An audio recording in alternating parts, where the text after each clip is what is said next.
I'm Hominid No, say Digital. welcome first. I guess usually I say welcome to whatever game, so I'll say welcome to the interview. I am Hominid Digital. And today I'm joined by Angelus Apollo and Hi, I'm Jenna. I go by Jennissary on social media handles, and I am an audio description producer for Descriptive Video Works. awesome. Today we're talking about audio description, the state of the industry, and talking about Janissary's job. And Games yeah, with no audio description. Oh, audio description and games. So all of this fun stuff. A holistic view of the accessibility in the industry as a whole. yeah. There you go. What brought you into the industry? And yeah, Yeah, so my background is kind of all over the place. I was in the Army Reserves for 8 years. I worked in the pharmaceutical industry doing a very bland office job for many many years, which was lucrative but not exactly exciting. And then over COVID, I started watching Twitch streams and started streaming myself, like I feel almost everybody did. And I had kind of been involved in just sort of socially disability advocacy since college because this so what first got me interested in it, most people get into advocacy because they themselves or a close friend or family member have a severe disability, and then they start Mhm. vicariously experiencing all of the inaccessibility and all of the challenges that come with that. But me, I was like a freshman year of college, there was like an event where a bunch of student organizations were tabling and trying to get people to join like the anime club and the voice acting club and all of these different things. And one of them was the disability advocacy club on campus. cool. And Wow. mostly they touted themselves as being obviously they connected students with on campus resources and advocated for changes and improvements on students' behalf, but mostly it was just like a social group to kind of break down barriers between any students who might or might not have disabilities. And I just kind of vibed with it. I was like, these guys seem cool. So we would hang out and have like video game nights and movie nights, and then we would Fun. talk about advocacy and bring that into it. And then after my third year, I got into leadership positions in the organization and just kind of got into advocacy from there. So over COVID, I got into watching blind live streamers who at the time were playing The Last of Us Part 2 that had just come out. Oh And yeah. I started audio describing live for a couple of my buddies on their streams Cool. and Cool. eventually got bullied into the industry from one of them saying, "Hey, you're really good at this," or several of them, I should say, Wait, was saying, "Hey, that you're." on Twitch? It was, yeah, Oh, yeah, Oh, cool. cool. yeah. Didn't So know I there's did blind streamers on Twitch. That's new. quite a few. Yeah, I Fun. can send you a really long list after Okay. Okay. this. Yeah. Yeah. The blind fighting game community is particularly active. A buddy of mine, Sightless Combat, who now works for the RNIB, and the late amazing Brandon Cole were a few of my very closest friends on Twitch who bullied/encouraged me to actually start taking some classes for audio description and start doing Cool. contract work. So that's how Wow. I and eventually I transitioned from contractor to full time for DVW. So that's how I Wow. Awesome. got into it. That's Awesome. awesome. We're happy to have you audio describing for us. I'm so happy to. I love my job so much. It's so much more fun and exciting. So, what games have you audio described or any shows? Yeah, I've done a few TV shows. So you always end up getting some film and TV here and there because that is still the majority of what DVW does in terms Mm-hmm. of our throughput for what we produce. Our largest customers are, I think, Amazon, Netflix, and Disney Plus. So I've done like a handful of things here and there. I think the most I'll say an exciting one that I did recently, which was this terrible like C movie called Big Freaking Rat, and I wrote the entire. I don't know where I can find it. I actually don't know what streaming service it got posted to, but it was Okay. delightful. Is I that need to look this cartoon? up afterwards. Huh? That Is sounds it a fun. cartoon? No, it's like a C horror movie Oh, that is very low budget Okay. and live action, and it's one of those movies where you can tell they only had like the head and hands prosthetic and not the Wow. entire body. So it's Okay. it's it's like a creature feature. It's great and I love everything Yeah. about it. Yeah, those That's are a lot So of the awesome. fun sometimes. those are amazing. Well, especially since, okay, we should mention we're recording this on Halloween. Oh, Oh my So I wasn't happy even thinking about God, that. Halloween, Yeah, happy happy spooky Halloween. season, yay! Halloween!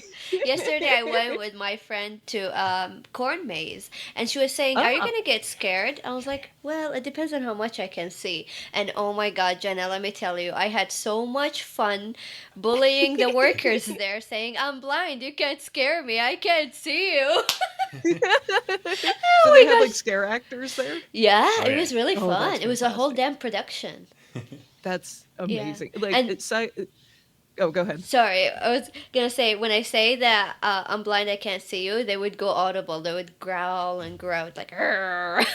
I love that. That was so Amazing.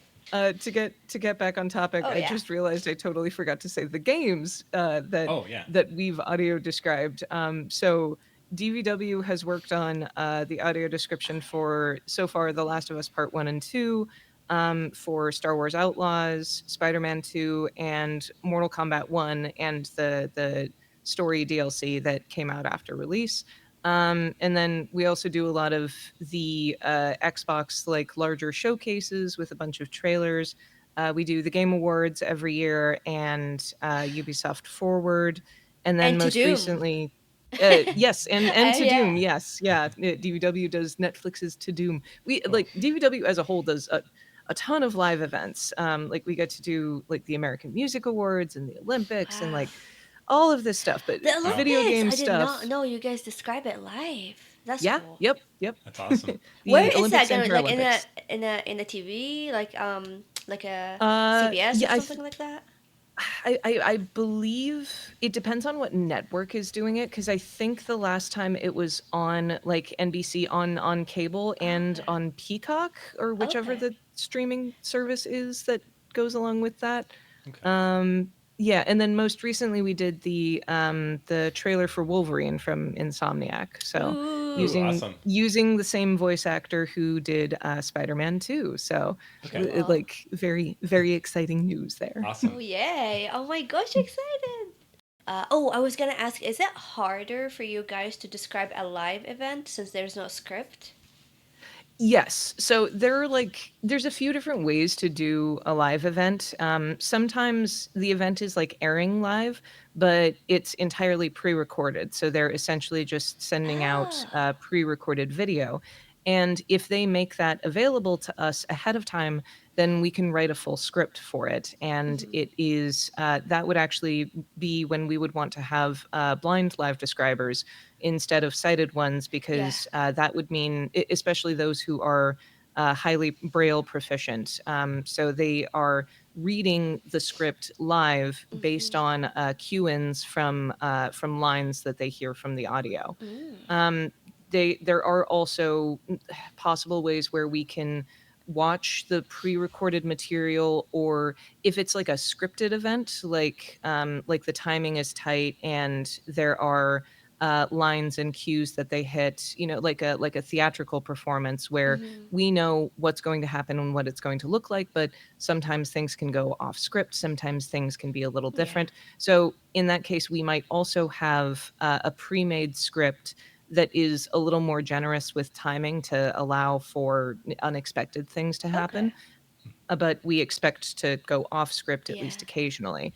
With awards shows, there will sometimes be scripted portions, like the actual awards part, and then unscripted Mm. portions, like red carpet interviews. So Okay. we will swap between blind and sighted describers depending on what part is being shown in the moment.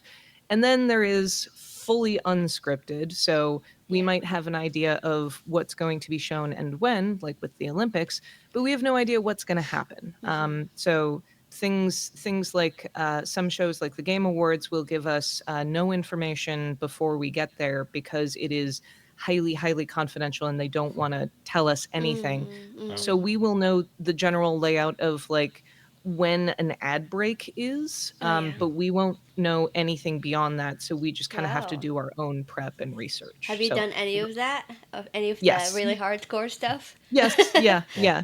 I mean, there are a lot of gaming industry events specifically that are extremely locked down and extremely ultra secure. Yeah. So they tell us nothing ahead of time. Sometimes I'll luck out though, because sometimes because we are like the primary audio description company that does gaming stuff. Sometimes we are lucky enough to see something ahead of time from one client, and then it pops up with another client, a few Hmm. weeks or months later, and it's very lucky that we've already seen it. Nice. Obviously, we can't tell either Yeah. client Right. that Yeah, we yeah, are yeah. working with them because of NDAs, Yeah. but if it's something we've already seen and gotten the prep work for, then that makes for higher quality description during the live event. Cool. Are you allowed to say about To Doom? Like, is it what kind of level is it? If not, that's okay because of NDAs. I haven't worked on it directly, so Okay. unfortunately, I don't know. Okay. I'm asking about it because it's the one that I think it's my first live describing thing that I ever seen, and I was so Oh, freaking excited to. I yeah. remember like sitting next to him in the digital. I was like, "Girl," he did see. There's a show we're watching. It's One Piece live action, Ah, and yes. they were kind of teasing it. So I was putting headphones because he did not want to know anything about it, and Hmm, I hmm. wanted to know everything about it. He's like, I want everything surprise. I'm like, I want to know stuff. Yes. So I had headphones. I was like, oh my god, baby, so cool. The Just audio being able to get in on description. the hype. Oh yeah, the audio Yeah. description. Oh, I know more stuff than I would not know because especially he's not watching. He's not telling me stuff on the screen. Right. So there was someone there telling me stuff on the screen. It was really really cool. I love when they identify, like, I love the outfit descriptions of celebrities in Ah, particular. That's like yeah. one of my favorite things to do, if they've got like wild outfits or makeup. It's Oh my it's it's gosh. so great to like brush up on like fashion terminology for Oh those. yeah. Oh, there's a Definitely. dog Yeah, our under dog's us. here in the interview too. Yeah. Oh, hello. She's like under our feet. Let's see. Participating. Of Yeah. course. So, what kind of games do you like? Personally, I live stream on Twitch, and I tend to go for adventure games or puzzle games. So mostly single player stuff. Lately, Okay. I've been playing a lot of Helldivers 2 with my husband, because it just came out on Xbox. So we'll play it via crossplay, and we love the chaos and the calamity and the explosions. But right now, I am playing the Talos Principle 2, which is a philosophical puzzle game. Okay. Other than that, I'll try to play any game that we've worked on, at the very least, to try to showcase different parts of the audio description when it first comes out, and then I just end up wasting tons of time on Beat Saber is my other vice. Ooh, yeah, that's such a good Yeah, one. it's I so had good. it until they locked down my Oculus. I have the Oculus One, and they did the Oh Facebook yeah. account thing, and I don't have a Hmm. Facebook account, so I was like, well, I guess I can't use it anymore. Yep. It's just a paperweight now. Yeah. I'm kind of an all games kind of category. I've really focused on Elden Ring lately. I've been Mm. just obsessed with that, and I've got like as the maximum number of characters because I beat the game with one character, and I keep going back through with different styles of play and Mm. trying the arcane build, the faith build, the int build, just going through and trying all that. But I like a lot of games. How about you? So for me, it's tricky. um, I guess so. I had more vision when I was younger. Wait, am I looking at the camera? Yeah. Okay. So I had more vision when I was younger, and I guess how the way how I introduced to games it was, I remember when I was like maybe 11 or 12, we were playing the like baby. We called it baby PlayStation, but what did you say it was probably called? Probably a mini PlayStation. Mini PlayStation. Yeah. Oh, okay. Yeah, it was like a tiny one. So I was playing the Donald Duck and Daisy Duck. So Donald Duck Aw. was in an adventure to save Daisy Duck, and there's this big boss at the end of the game, and all of my sighted siblings, I have to mention that sighted siblings, couldn't do that.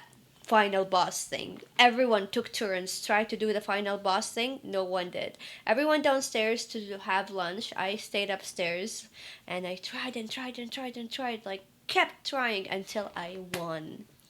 And I Yay! won the game and I ran downstairs telling my siblings, I won, and them running upstairs with me, really? Really? And seeing like the final scene, him saving her. And the joy I felt, and like I felt like I am blind and I did it. And they're sighted and they didn't do it. I just, And the you've been joy. chasing that dragon ever Oh my since. god, like the joy that I felt as a child. Ah, it was really cool. Um, I then love I that. I think I like Barbie games when I was young, like to dress her up and just when Mm-hmm. I had more vision, I really liked that. Mm-hmm. Then I remember there is a game in on PC where a bug go in an adventure. That was really fun game too. But then I started losing more and more vision, and in our culture where I grew up, it's like gaming is a guy thing. So girls, Mm. it's like taboo. I guess thankfully it's getting changed right now because my younger sister games and have her own Xbox or PC. I'm not sure. Mm-hmm. But when I grew up, it was that. So we kind of veered away from it, and I thought it was not for me anymore because I lost vision. I was like, I can't Right. play it anymore. But then I met my husband, and he started experimenting with me with games. I remember the first game he was showing me. We were sitting kind of pretty far from his TV. We were just dating, so I didn't tell him. I was shy to tell him I can't see that. I was masking, even though he Yep. know I'm Yep. blind. Like I'm like, oh, I'm trying to play this, and he's like, can you see this little tiny teeny thing on the screen? I'm like, did I say yes or No. no? I don't remember. I don't remember. I don't remember, but probably I said no, knowing me, I said yes, knowing me, because I was like in that journey of accepting that I can't see Right. anymore. But I was like Mm-hmm. hiding and being like, oh no, I can't see it.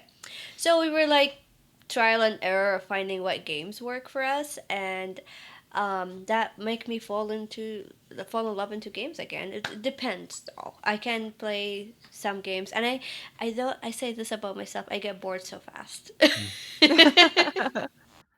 So you're not the type of person who can like live in a world and just want to play the same thing over and over with different variants. You gotta have like Yeah. something new and something fresh. Yeah, yeah. And I always like when he takes long time to like fix the menus and do the Yeah. little trinkets things that I don't care about and I can't see. I'm like, let's get to the game. Yeah, Yeah. but we beat Diablo 3 though. We beat Diablo 3. Yeah, Due to first game Nice. ever. that little highlight icon that appears over you. So I'd use Mhm. that to kind of guide you So in yeah, we different use like directions. different accidental accessibility, I guess. Yes. Yeah, Yeah. yeah, we use that light thing for. Is that for me to follow you, right? Hmm. Yeah. So I Yeah. was following him in that beam of light, so that helped me to know where he is on the screen, and I was kind of Mhm. basically following him. That was the first game we beat together. What is one of your favorite accidental accessibility features? Yeah, it's weird because there's obviously a lot of overlap between just good quality of life features Mm. and accessibility features. And I'm sure we could put like more exact definitions on what each of those things are, but the reality is that there's some gray area because accessible design is good design. And one of so obviously like going back to games that came out like I don't know like before 2017ish Mm. when accessibility wasn't really on anybody's mind, Hmm. especially blind accessibility, there are a lot of features in games kind of from that era that come so close to Mm. being useful and accessible, but then they don't go like the final few steps to make it that way.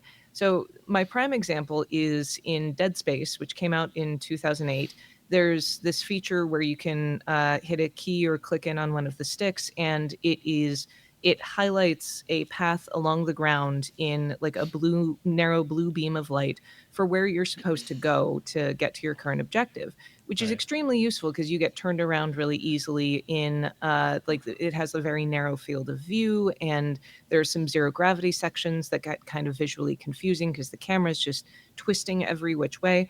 And the thing was, it also recentered your camera Hmm. on the horizontal axis so that I it would love be aiming that. perfectly horizontally, and it also turned your entire character. This is a third-person shooter. It turned your character to face in the direction you're supposed to be going. Oh my god, I love that feature. I So get it was struggles with this. Yes, and it was like an early version of a navigation assist, or at least it could have been, because it got really, really wonky. It only worked on straight lines. So it would do like 90-degree angles to get around corners, and so it would get really weird around doorways, which Mhm. Hmm. even with the robust nav assist system, it still kind of gets confused with doorways or anything that's supposed to funnel you through a narrow opening sometimes. Right. But Yeah. with Dead Space, it would basically just like the nav assist would kind of zigzag you in front of the doorway, and it would try to turn your character toward like where it thought you needed to go. So you end up just like pacing in front of the doorway, just doing a 180, Oh twirling no. like a ballerina. And it never really, so it didn't get smoothed out. It didn't like, it got really wonky, especially when there were like puzzle objectives in the Mhm. environment that you had to complete. And it was something that could have been, it was so close. Hmm. Yeah. In later in the same game, a really unfortunate thing is there's like the final level at the very end Hmm. has a mechanic where when enemies are close to this MacGuffin object, they have this red outline to show that they are stronger near it. So the Mhm. idea is you're not supposed to let them get close to it because they get more powerful and they're more difficult to kill. So they had like this sort of red glow and this red outline when they're close to this object. And this tells me they could have had a high contrast mode. They Yeah. could have had Yeah. Yeah. enemy highlighting or object highlighting for the entire game, and they wasted it on just this one place of this one level. Yeah. And Right. they just didn't go like the final few steps to flesh that out.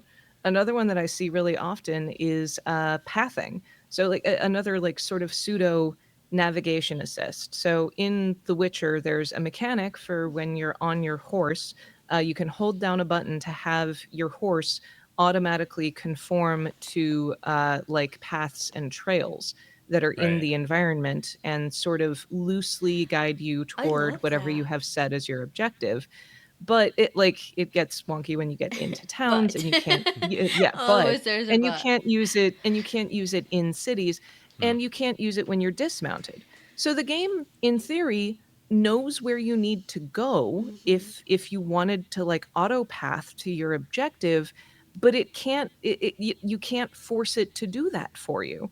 Right. Yeah. We finally saw CD Projekt Red just implemented like a couple months ago an auto drive system in Cyberpunk. Oh So you can right. Yeah. basically just hold Cool. down a button and it and your car just drives to your objective like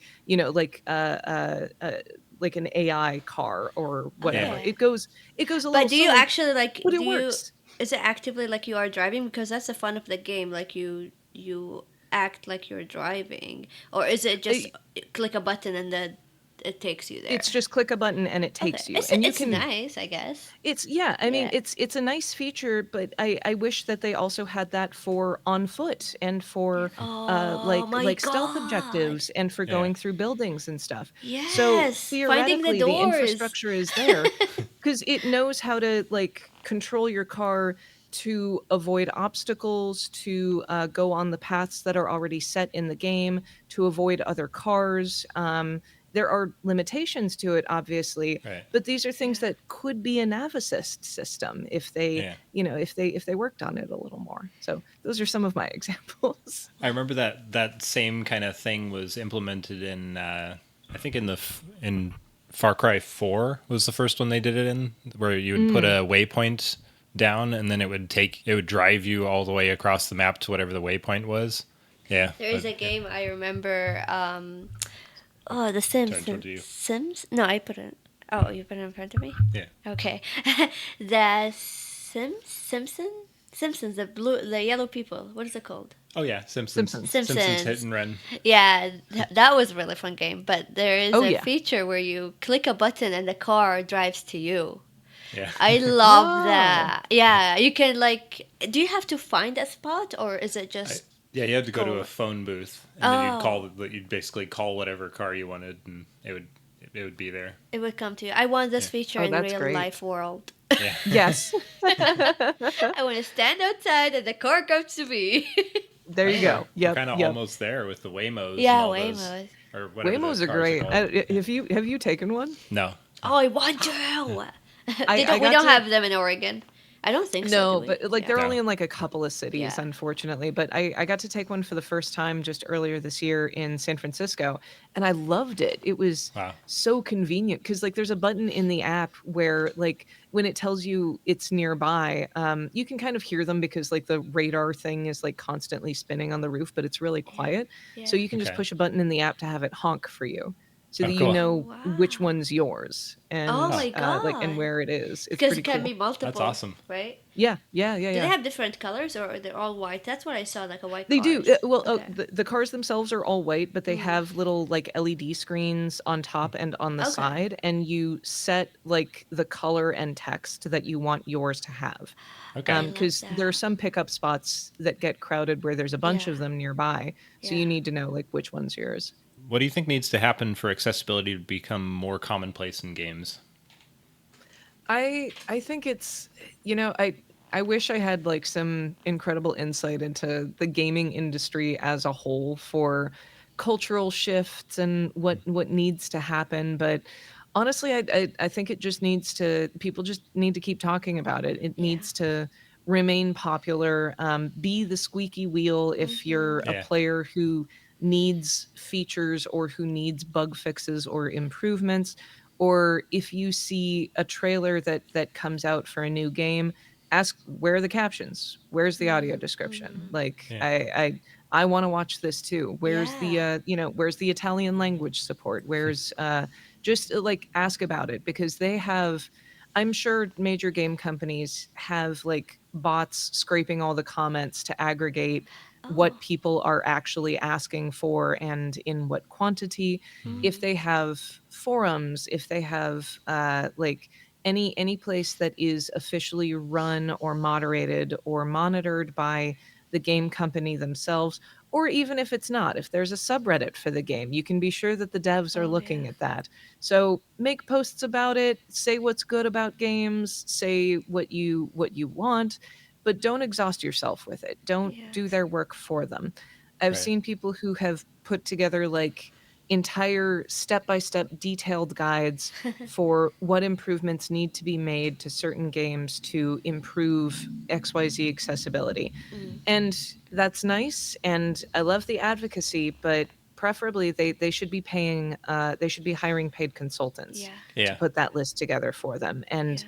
I don't want us like as players performing a bunch of labor Mm. Yeah. for those game studios, Yeah. but we should be talking about it. We Yeah. should keep Yeah. up the chatter, like keep yapping, but don't do Yeah. work. Yeah. You reminded me of. I'm gonna get it closer so I Yeah. can. You reminded me of Vanity Fair. They usually do interviews for Billie Eilish every year. I Hmm. think the yearly interview for Billie Eilish, and they have questions for her, and they put the questions on the screen. They don't put them down in the description. So I don't know what the question is, but I know what Oh she's yeah. answering. So I have to guess what the question is. So. I love Billie Eilish. She's like one of my favorite artists, and I watch Yeah. this interview every year. And I was like, I'm gonna advocate for myself. I'm gonna ask. Yeah. So I went to their Instagram at their like advertising the new season or new question video thing, Hmm. and I told them. I said, could you please put the questions in the description down below because I'm blind and I can't see the questions on the screen and I would like to read them with my screen reader. And I think I also commented in their previous YouTube video with her, Yeah. and they did. Like the What? upcoming, I know, like somehow they Amazing. read my question. All of the previous videos, they didn't have the questions in the description, but this one they did. I was like, I Fantastic. can read the questions. That That was so really cool. like and that's probably such that takes like no time for them to do. I'm Uh-huh. Yeah. sure. Yeah, yeah, Like just copy that's paste probably. yeah, Yeah. exactly. And that's such a great example of like someone at Vanity Fair probably never even thought about that. Like they had Yeah. Yeah. no idea that this was the difference between you being able to follow along with the interview or not. Yeah. And then, the right person happens to see that comment at the right time and they're just Yeah. like, "Oh yeah, we can do that." That's Yeah. awesome. Yeah. Yeah. Yeah, that's still like what I wanted to say. Like a lot of people don't think about blind people, that they would Yeah. watch shows, watch YouTube, play games. That's a big like, how the heck are Yeah. you doing Yep. Yeah. this? So as you said, we need to tell them that we are here and we want all of these accessibility features. Yeah. Yeah, get the word out, for pardon the pun, but get that visibility up. Yeah. Yeah. Exactly. Oh, I checked out. We checked out Senua, Hellblade, Oh, and Hellblade. Yes. really interesting listening to the different voices and them kind of like you were saying they were kind of describing what was going on. It was very. It's just such a good atmosphere in that game too. It's a really interesting, terrifying experience. So yeah, so Hellblade is a game that came out several years ago. It had a sequel just a couple of years back that it simulates the protagonist has severe psychosis, so visual and auditory hallucinations. So to simulate that, they recorded voice actors in the binaural microphones, like the one that looks like two ears and it has two Mm. microphones inside the ears to simulate them like moving around and Wow. like whispering in your ear and narrating. So it is an incredibly Wow. robust soundscape. And myself and Sightless Combat a few years back did like a fan made version of just the intro, like the opening of the game with audio description in it. And it's Right. kind of an exercise in like the voices, they're called the Furies, are kind of just like nonstop chatter stream of consciousness because Mm. they are reflections of the protagonist Senua's subconscious. So they're always talking about like thoughts, feelings, speculation, things that they're seeing in the environment, what Mm. you should do, where you should go. So it's not a matter of if, but when you end up Mm. talking over them because it's going to happen. Right. So it was an Okay. exercise in prioritizing when and how often Oh. to do that. But the visuals are obviously a part of it as well. So Right. we had to do what we could. I was Yeah. gonna say we're gonna put the link down below for you guys because it's a YouTube link. We watched it. It was really, Yeah. really freaky and cool. Oh yeah. Did you Yeah. watch it Yeah. with Well, headphones Oh, that's smart. I We don't should think so. I have. think we watched it on the TV. I want to watch Yeah. it on with headphones speakers? No, now. it's Yeah. you got to watch it with headphones because Ooh. that's how it's recorded. And it's if you've ever watched those like YouTube ASMR videos where someone's like whispering in the microphone or whatever, that's Yeah. it feels like that. It gives you those tinglies. Okay. Okay, I Cool. want to. Oh my But I gosh, will warn today. people, if you hate that, don't watch it. Yeah. Okay. It will freak you out. I'll try it because today is Halloween, so what a better way to Yay, be yes. freaky. Get freaked out. Yes. What are your pet peeves around audio description? I mean, there's audio description is constantly evolving and it should because there are socially things are constantly evolving and words or descriptions of humans in particular, there are a lot of words or descriptors that tend to fall out of favor over time. So one thing that is something that's controversial in the community right now is like how and when to describe skin color. Mm. So part of the guidance right now is if time allows, a physical description of a person should include like their race or ethnicity, their hair or skin color, and then like their approximate age range, build, anything that is physically relevant about them.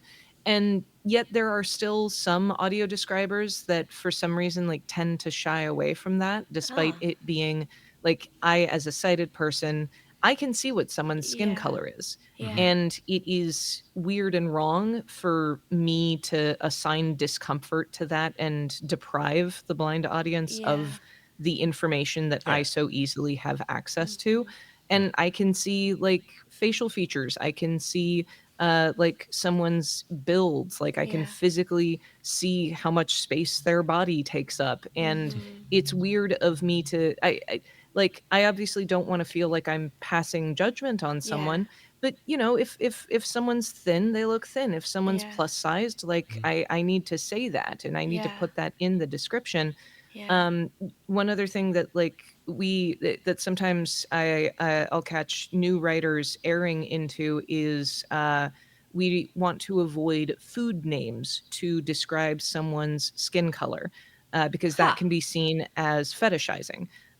So it's so common in fiction, in books. I see it Ah. so often because, like, how often have you heard mocha colored lips, Oh, or Yeah. like okay. coffee Yeah. colored skin, or chocolate or something Yeah. like Yeah. you never see the opposite of that. Like you never see someone describing me as like mayonnaise colored, and yet that's like the same fucking thing. And Okay. I wish they would do that more often because maybe I would Vanilla take white, myself a little, chocolate yeah, yeah, brown. vanilla, her, oh yes, her vanilla lips or whatever that, like, it just sounds weird. And so why do we only do this for people of color? It's Yeah. weird and it's Interesting. Yeah. fetishizing. Yeah. So we have like in our organization, we have like an aggregate list of links with like references with sources of do's and don'ts.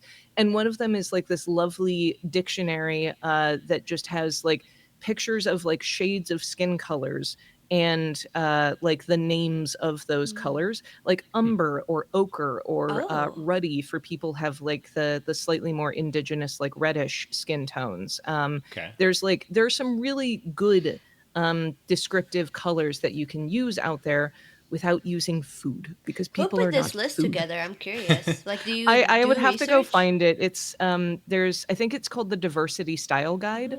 Oh. Or that might be, I think that might be the one with like the list of terms Mm-hmm. for describing people with like visible disabilities, Yeah. Hmm. and like what terms you should and should not use. That's one Okay. thing I wanted to talk about when, like, Yeah, about so what pet are your peeves. pet peeves with Yeah, audio so description? since we're talking about like describing different, like you just mentioned, there's a color and there's a name. Yeah. Because I'm a second language speaker, maybe a first language speaker would understand the words that you just said. I have no idea what those words are means. So for me, I would be like, what is this? I don't know. Like, what is, I know it's Auburn, but let's say, what is Auburn? Yeah. Um, so that's one of them. Like, I would sometimes not understand, and that's not something about audio description. It's just about a language barrier, I guess. Mm-hmm. Um, the other thing is because I do have a little bit of vision. I get, I don't know if the word is sensitive, but I get agitated, aggravated, Mm-hmm. a little bit like why when I see something that could be described that is not described, Right. because I'm losing my vision over time, and I don't want any people who have less vision than me to miss out on something I'm seeing. And I Right. know I'm going to lose that, well, vision maybe later in the long run, but I want to know stuff that I'm seeing right now and maybe Right. not. And you don't want to feel like you're missing information. Exactly. So sometimes I feel like I am missing information, and it kind of like, why are you doing this?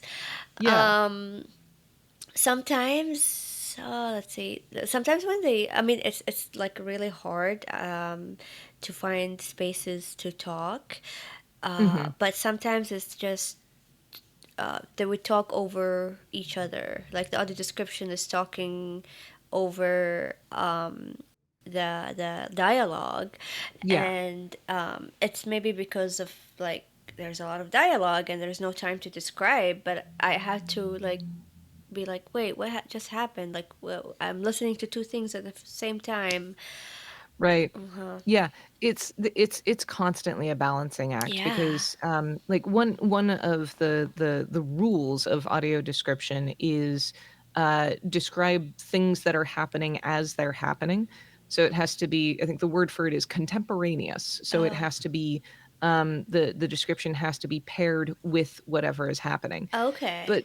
But for every rule in audio description, unfortunately, there Yeah. are always exceptions. So I was gonna Another say sometimes there is exceptions. there's Sometimes like the always description comes exceptions. later Yeah, because again yeah, I can see some stuff and I'm like, wait, that just happened in the previous scene. Why are you saying it right right. now? Or Yeah, oh my gosh, I want to tell you something. So when I go to yes, movies, like in the cinema specifically, I hate those audio sets. Let's just say that I don't like them because there's two levels. There's one for audio description and one for the movie audio. right.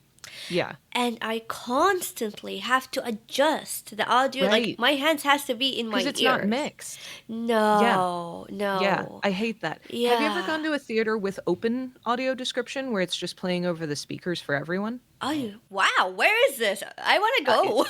It's extremely rare, and it's like it's one of those where it's like every other Tuesday at 9 a.m. kind of things. But like Okay. I have found a handful of chain theaters who will do open captions and open audio description Do you know if showings. Cinemark is one of them? I have no idea. Like it's like extremely rare and Yeah. extremely frustrating. Yeah. But when you do find them, it is so liberating because Oh you my get God. the mixed version of it and you're Yeah. hearing it over the same speakers with like Oh, the my same heart. surround quality as everybody else. So it Yeah. does exist. It's just it's so frustrating because it's so difficult to find, and even if you do find it, it's like, well, I don't want to go at like 11 o'clock on a Wednesday. Like, Yeah. and that's Yeah. the only time, and it's only showing like one movie a month or something like that. Yeah. So, Yeah. yeah, that is another pet peeve. Yeah. On that But note of the yeah, pet peeve, sorry, we're gonna say something? I was gonna address the like contemporaneous like over Oh dialogue yeah. because for every rule in writing in any format there are exceptions to that rule, and a Yeah. lot of the expertise has to come from knowing when and how often you need to bend or break those rules. Mm. It's like because you don't want to be violating those rules all the time, but sometimes you kind of have to, unfortunately. Sometimes there's visibly crucial information, like Yeah. a character hands another person a gun, but they're Oh. just talking nonstop. But you need to know that that character just got handed a gun. Like Yeah. that's Right. Yeah. Yeah. extremely Yeah. crucial information. So maybe the narrator just slips in a gun, and like that's Yeah. all that Mm. they can get in there. Yeah. But it has to go over dialogue. No, yeah, And I then get that. I want there's to know. Like, I yeah, get Yeah. yeah. that. But then there's like the contemporaneous thing. If there is like wall to wall dialogue and you can't slip in a description of something that happened in a previous scene, or one thing that happens really often is when a new character is introduced and they come on screen and there's too much dialogue when they're getting introduced to actually describe anything about them. Sometimes we'll kind of like come back to it in other scenes and slip in descriptions of their appearance. So we'll be like Jaden tosses her long blonde hair or something. Like we'll start weaving in a couple additional descriptions, even if like she already tossed her hair in a previous scene and Mm. that's something we already saw. Or if text is appearing on screen that is crucial to describe, like a title or like a location that appears in a lower third, Mm. we gotta get that in there. Yeah. But if we can't do that when it's showing on screen, if it's important enough, we'll put it in like well before or well after it appears. And then there's even more ambiguous things that Mm. happen like during like hand-to-hand combat in fight scenes. You can spend hours breaking down every single martial arts move they Oh man, do in a yeah. row. And yet, when you describe a couple of things in the scene that don't necessarily match up exactly for what you're describing at that exact moment, sometimes we'll prioritize describing something slightly ahead of where it happens so Mm. that Mm. if there's like an impact sound that goes along with it, you Yeah. get the description, have just enough time to process what it's saying, and then you get to hear it happen. Sometimes when I am with my friends in the cinema, I get scared before them. Like when we go to horror Mm. movies, because I got Mhm. just described the thing that they're happening later for them. So I'm like, ah! And they're Yeah. like, ah! Like a second That's or two like after me. that's one where there's like so many different techniques out there Yeah. because there's so much nuance with it. Comedy and horror are like the hardest ones to do, because it's so difficult to like break it down and still make it scary or make it funny. Like those are the hardest ones to do. And with horror in like for jump scares, that's like a Yeah. big thing, Yeah. because I've seen so many different approaches to it, and I'm not sure which one's right or if there's different scenarios for each one. I've seen like let's say there's like a long stretch of silence while a character is like looking around a dark hallway, and then they like shine the flashlight in a doorway, and there's like a big noise, big jump scare because there's a monster there or something. Yeah. So like I've seen some things that I've seen some movies where they will choose to describe the flashlight lighting up the doorway and the monster being there. They'll describe it like a good 5 seconds Wow. before it happens. Oh yeah. So they'll Okay. describe it happening, and then you get 5 seconds of silence. You're not sure when it's going to happen, and then Yeah. bam, big noise, big jump scare. I don't like I've that. seen I've seen some places that will just describe the flashlight sweeping over dark doorways, and then they will leave a few seconds of silence, and then big noise, big jump scare, and then afterwards it Yeah. describes the monster that it lit up. Huh. And then some places will describe it during the big noise, like what the jump scare is. Yeah. And Huh. it's I don't know which one's right Yeah. because I Yes. guess it's situational because you want it to happen like at the same time Yeah. as the jump scare, but I don't know. Let us know in the comments if you Well, have a Yeah. preference. exactly. Yeah. Yeah. You know what I wish they can do? That's another pet peeve of mine. Sometimes the audios are not leveled enough for me to hear both. Even like in mixed Right. audio, sometimes the show is way quieter than the audio description, or vice versa. The audio Yeah. description is way quieter than the show, and I really, really wish that they can be a balanced audio when the audio describer Yeah. is speaking. So the show is like maybe lowering a little bit, and the audio describer is like not that way, and the show is like down there. Like the levels Yeah. are so different, and I was like, I can't hear. I want to hear both, and I I know know it's for all your something. other pet peeves, I have given like kind of non-answers of like, yeah, Yeah, sometimes we got to break the rules. That should never happen. That is bad. That is bad audio description mixing, and it should never happen. I'm bad, gonna bad, go, bad I'm people. yeah, Learn your bad. lessons. Shaking my finger, just like, bad. Uh-uh. There's a lot of weird things that clients will do for the sake of like safety or confidentiality that just end up interfering with our work. Hmm. And there are some clients who are really good about giving us like everything we need, all of the information we need to make high quality audio description. Yeah. Some things we have to deal with a lot are uh, like TV shows that are in multiple languages. So some of it will be subtitled in a different language, and obviously the narrator has to read what those subtitles are going to be. Oh yeah. But our audio description, like our post production step, occurs at the same time as interpreters and subtitlers. So they'll send Ooh. us this video, and like let's say we're audio describing in English, and then a character starts speaking another language, but there's no subtitles there yet because Oh, they're still getting yeah. translated. That ends up being like, and our deadline is the same time as the translators. That's not So fair. no, it's not. So we end Yeah. up having to go back to the client and be like, hey man, you got to finish these before we can finish our work because we need to know what our narrator is supposed to be saying here. Yeah. So Yeah.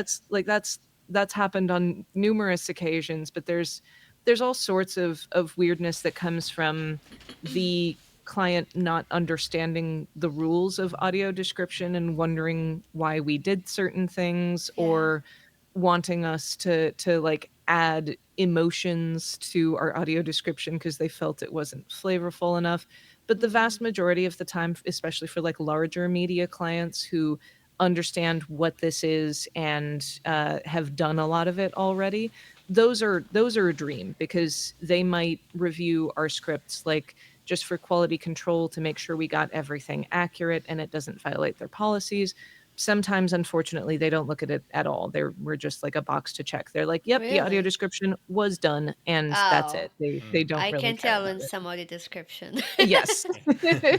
So I mean, when that's the case, it's our job to care about it and to make sure that it's high Yeah, quality because it's coming out of our studio. So yeah. that's got our name on it. I guess we kind of talked about this because the next question was how do you find the balance between information overload and underwhelming audio description? But Yeah. do you want to go into more detail about that?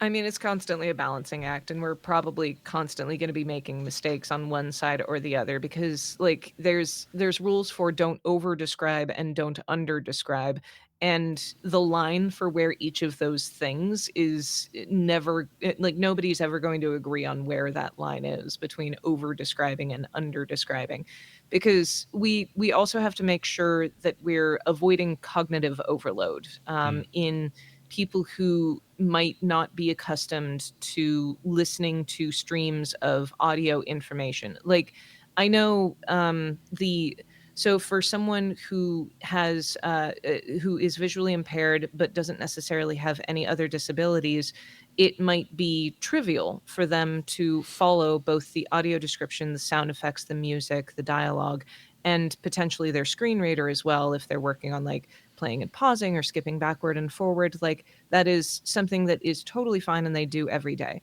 But then we also have to think about like young kids who Yeah. don't necessarily have the cognition necessary to hold all of this information in their head at the same time.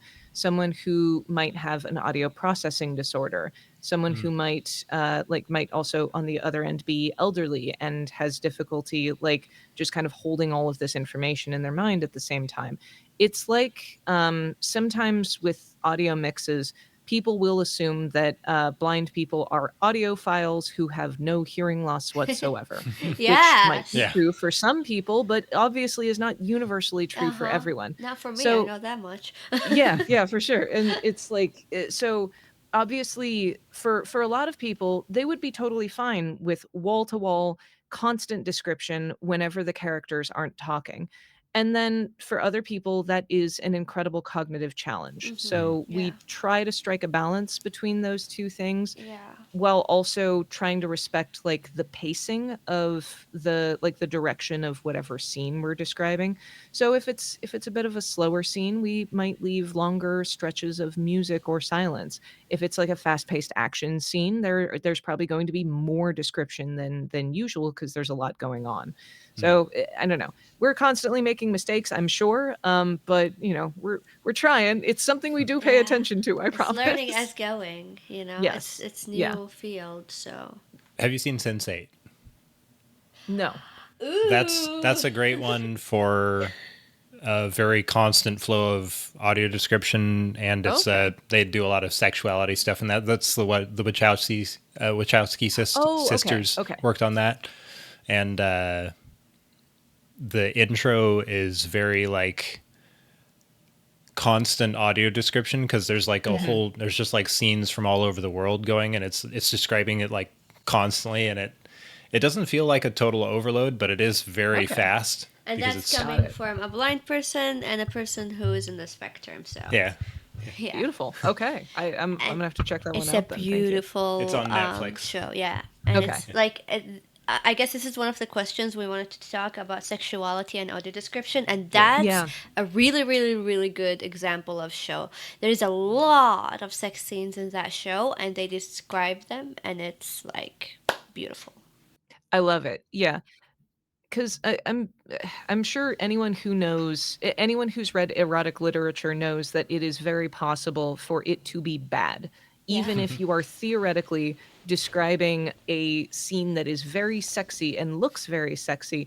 It is possible to describe that badly by using non-sexy terminology. So Yeah. the things that are very difficult to avoid are having the audio description sound either too clinical or cringe. Mm. Like Yeah. it's you the goal is to like Assuming the sex scene isn't kind of being taken for laughs or awkwardness, or like assuming it's not like a rom-com kind of sex Mhm. scene, assuming it's an Mhm. actual sexy sex scene, the Mhm. goal is to make it seem and make it sound as sexy as the sex scene is. Yeah. Yeah. That should Yeah. be a tongue twister. That They should they good they do a good job at Sense8 of that. Okay, Yeah. so Sense8 is one I'm gonna have to check out. Bridgerton is another one that I've found does sex scenes very, very well I need to check because, that out. Bridgerton's real good. Okay. It. I won't say anything more about it, but like there was like a time during the last season when the community at large sort of discovered the audio description because some popular reviewer posted about how they accidentally turned it on, and then people Oh. started rewatching it with audio description and noticing like details that they didn't notice before, Interesting. Oh, cool. and they're just going through like, oh my god, this is the greatest thing ever because it like enhanced their Yeah. experience so much. But I love There when is a that word for happens. it. It's not accidental design. Like there's a word for it. You know when something was designed for it. Let me bring this closer. Universal design. Universal design. Yay! Yes. Thank you for helping Yeah, me. yeah. When something made for accessibility is like when you make something that just improves things for everyone, Yeah. Yeah. and just improves the experience for everyone. So yeah, Yeah. that's a great example of it. And so yeah, like sexuality and sex scenes in audio description is one thing that like if you're watching this and you've never seen a sex scene with audio description, your immediate thought might be like mild discomfort and like, oh, I Yeah. don't want to hear like about What's like what I all can of the see. thrusting that's going on. It's always Yeah. thrusting. That's the word that Yeah. they default to. But like there are better synonyms out there. Describers, I Yeah. implore you, cut down on the thrustings. There's so many of them. Exactly. Um, but like you might hear about this and be like, that's kind of weird. I don't know if I like that. But you cannot deprive an audience Yeah. of visual information.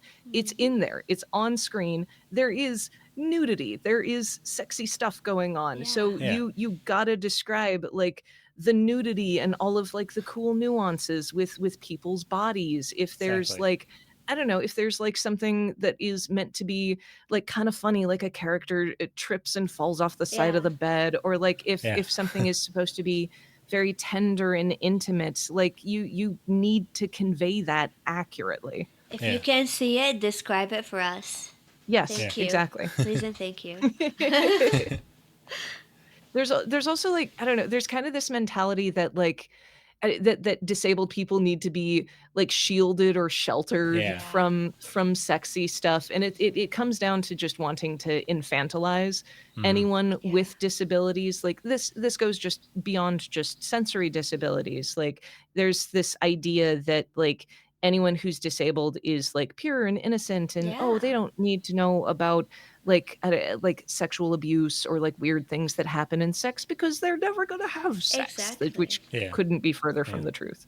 Yeah, I mean, I get that a lot. Like, a lot of people think because I'm blind, I'm innocent and I don't know stuff. Yeah. No, people, I'm not innocent. No, yeah. Yeah. We crave the romance Yeah. just like anybody else. Yeah. Seriously. Or maybe not if you're ace. I've seen subconscious biases coming through that you can't be like blind and something else. So like you Mhm. can't be blind and have hearing loss. You can't be blind and have and a Oh, wheelchair user. yeah.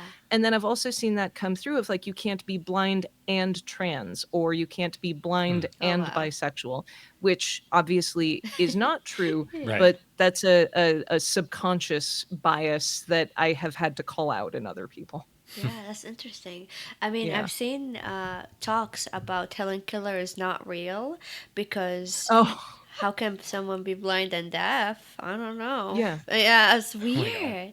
I get That's that's like that's another thing that drives me crazy is that like I learned all about what I thought all about mhm. Helen Keller when I was a kid. Like we like read some of her memoirs and like a Yeah. documentary on her.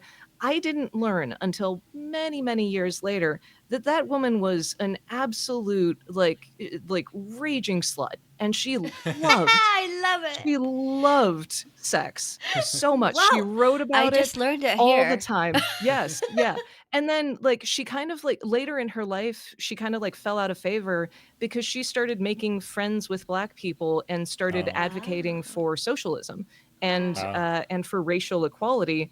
And at the time, people didn't really like that. They weren't really a wow. fan of woman likes sex, woman likes racial Yeah, equality, and man. like disabled woman doing all of these things. Man. So they kind of started like quietly suppressing her writings later in Wow. Yeah, her life. And obviously, you don't want to tell kids that yeah, yeah, yeah, Helen Keller fucked. Like yeah. she Man, fucked a she was lot. more Like badass than I thought she was. absolutely. And like, oh, she knew what she wanted. And like, Yeah. this is one of those things where looking back on it, like this was something that I was taught as a kid that I wasn't taught about her as an adult.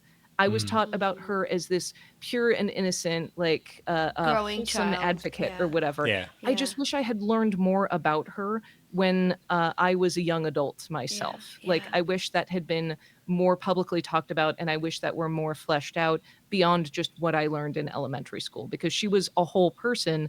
beyond just the cute things that I learned about. Yeah. So we watched your video on regional differences in audio description. What do you think works about these different ways of describing? So I was trained on and exclusively work in the North American style of audio description, which I tend to prefer very strongly. Mm. For context, there are regional differences in styles and rules of audio description. There's no like international standards for like what comprises good or bad audio description. There's just what the larger production companies tend to do, and then some of the larger clients will have their own guidelines that affect the industry at large. So I think Netflix actually has posted publicly their general rules for audio description, Mm. which is a great like reference point because they are obviously a very large client who produces a lot, and Yeah. it affects the industry at large. Though theirs are kind of like a very good general point of reference for North American audio description. Each region and each language is going to have their own stylistic differences because there are different cultural like things that go into the audio description that people like and don't like, and even just coming down to how long it takes to say things in different languages, there will be different rules to accommodate for that. So and my prime example that I usually go with is that the UK style of English audio description is very different from the North American style of English audio description. The Mm. North American style is it tries to be very objective and to the point and describe only what you see. And our main reference point is do not give your audience any more or any less information than the sighted audience has Mm. Mm. access to. So Yeah, ideally, we're not supposed to point out things that aren't on screen yeah. or like words that aren't there, and we're not supposed to inject emotion Mm. on our behalf. We're not supposed to tell the viewer how to feel. Right. Sorry, Whereas, I'm gonna cut you yeah, here. I have a go ahead. question. Is Bridgerton North American audio description or It European is style? it is North American style audio description read Okay. in a British voice. Because Okay. So I want to go back to your point when you said a lot of people went back to watch it and they're like, oh, I have missed a lot of stuff. That's really interesting. yeah, Even sighted people miss what they're we'll seeing and miss they have to details. get Yeah. another like cue, audio cue. Yeah, yeah, Yeah. because so sometimes the audio describers will have like a point of contact with someone who works at the show or at the game to get more information. Sometimes they don't. So Mm. sometimes they are just going based on what they can see on screen and nothing more. But we do like frequently we are like zooming in, going back and forth, Yeah. like zeroing in on things and going frame by frame to figure out exactly what happens so that we can be accurate. Uh-huh. But sometimes we do have access to like we can ask a question of the producers sometimes to be like, hey, it's a little unclear in like maybe we have an early copy and the color grading isn't done yet. I'm not sure what color this dress is supposed to be. Mm. Mm. Can you guys like tell us like a little more information. That happens a lot in video games because things aren't quite Mm-hmm. finished sometimes. So we have to ask like, hey, this character's hair isn't in the cutscene yet. What's their hair Wow. supposed to look Oh my like? god, Like that's that kind of cool.